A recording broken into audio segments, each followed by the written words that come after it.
మీ లక్ష్యం IAS IPS అయితే మీకు best coaching institute in South India Analog IAS. Call now 9247573271.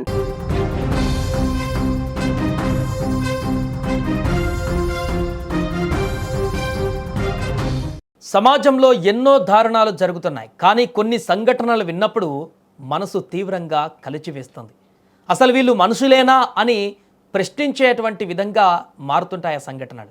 సభ్య సమాజం తలదించుకునేలా, వినడానికి అసహ్యం వేసేటువంటి, చెప్పుకోవడానికి సిగ్గుపడే ఒక పైశాచిక ఉదాంతం కర్ణాటకలోని బీదర్లో ఇప్పుడు వెలుగు చూసింది. ఇది కేవలం ఒక నేరం కాదు, మానవత్వానికే పట్టిన ఒక చీడ పురుగు. చనిపోయిన వారిపై కూడా కామవాంఛను ప్రదర్శించిన ఒక నరరూప రాక్షసుడి కథ ఇది.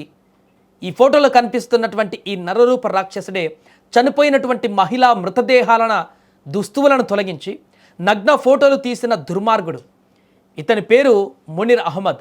కర్ణాటకలోని బీదర్ ప్రభుత్వ మెడికల్ కాలేజీ ఆసుపత్రిలోని మార్చురీలో అటెండెంట్గా పనిచేస్తున్నాడు. మునీర్ చాలా కాలంగా ఇక్కడే పనిచేస్తూ వైద్యుల నమ్మకాన్ని చూరగొన్నాడు. పోస్టుమార్టం కోసం వచ్చే మృతదేహాలను భద్రపరచడం, సిద్ధం చేయడం అతని విధి. కానీ ఆ నమ్మకం వెనుక ఒక భయంకరమైన మానవ మృగం దాగి ఉందని ఎవరు ఊహించలేదు. అతని పైశాచికత్వం మహిళా మృతదేహాల మీదే దృష్టి పడింది. మార్చిరులోకి మహిళల మృతదేహాలు వచ్చినప్పుడు మునీర్ అహ్మద్లోని రాక్షసుడు మేల్కొనేవాడు. పోస్టుమార్టం సమయంలో ఎటువంటి చట్టపరమైన అనుమతి అవసరం లేకుండానే మహిళల మృతదేహాలపై ఉన్న దుస్తువులను తొలగించి వారి నగ్న ఫోటోలను రహస్యంగా చిత్రీకరించేవాడు ఈ దుర్మార్గుడు. ఆ చల్లబడిన దేహాలను చూసి, ఆ నగ్న ఫోటోలను చూసి రాక్షస ఆనందం పొందేవాడు ఈ వ్యక్తి. కానీ పాపం పండక మానదు. ఒకరోజు మునీర్ ప్రవర్తన పైన అనుమానం వచ్చిన ఓ వైద్యుడు అతడి మొబైల్ ఫోన్ను పరీక్షించాడు. ఆ ఫోన్ ఓపెన్ చేయగానే ఆ డాక్టర్ షాక్కు గురయ్యాడు. అందులో మహిళా మృతదేహాల నగ్న ఫోటోలు కనిపించాయి. వైద్యులు, సిబ్బంది వెంటనే ఆ విషయాన్ని వైద్యాధికారికి తెలియజేయగా ఆయన ఫిర్యాదు మేరకు పోలీసులు రంగంలోకి దిగారు. మునీర్ అహ్మద్ను అరెస్ట్ చేసి రిమాండ్కు తరలించారు. అతని మొబైల్ ఫోన్ను సీజ్ చేసి అందులోని డేటాను విశ్లేషిస్తున్నారు. ఈ సంఘటన అందరినీ తీవ్రంగా ఆలోచింపజేస్తుంది. శవాలను కూడా గౌరవించలేని ఇలాంటి పిశాచులను సమాజం ఏమాత్రం సహించకూడదు.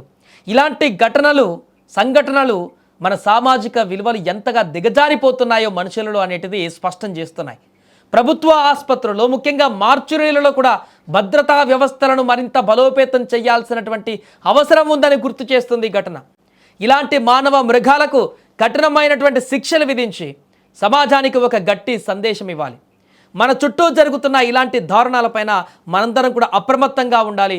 మానవత్వాన్ని కాపాడవలసినటువంటి బాధ్యత కూడా మనందరిపైన ఉంది. ఇలాంటి దుర్మార్గులు ఇంకెక్కడ ఉన్నా కూడా వారి తోలు తీసి, ఇలాంటి దుర్మార్గమైనటువంటి చర్యలు తీస్తే తీవ్రమైనటువంటి చర్యలు ఉంటాయి. బయట ప్రజల్లో తిరగనివ్వరు.